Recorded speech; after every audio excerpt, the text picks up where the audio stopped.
Sheikh, I had a question. Yes. If Allah created the world, then who created Allah subhanahu wa ta'ala? Okay, that's all right. That's actually a very interesting question. But before I think we answer that question, we should first know who Allah subhanahu wa ta'ala truly is. Well, isn't Allah the one who created everything?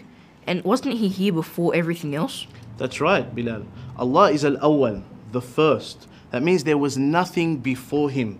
Allah subhanahu wa ta'ala is, was, and will always exist.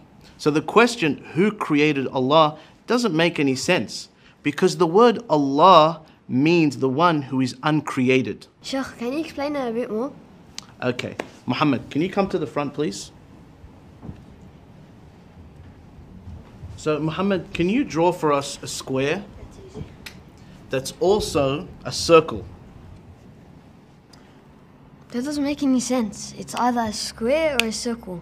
That's exactly right. Thank you, Muhammad. You can go to your seat now.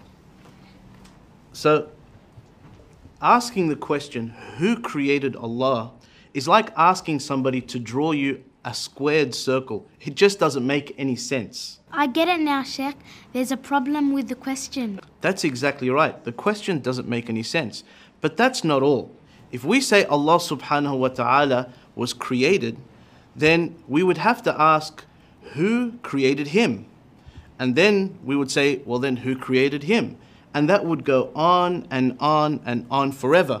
And the entire world would never have existed. Let me give you an example.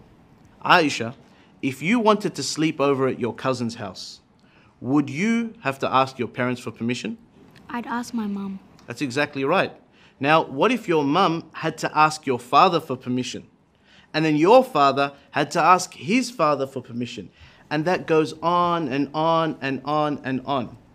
Would you be able to go to your cousin's house? No. So what needs to happen for you to be able to sleep at your cousin's house? Well, that's easy. Someone would have to be able to make the decision without having to ask anyone else. That's exactly right. Likewise, the world would never have existed unless Allah had created it without relying on somebody else. For if He had to rely on somebody else, this world would never have existed. It is necessary for this world to have a creator that is awesome, He is absolutely powerful, He is uncreated, and He is the originator of all things, and that is Allah.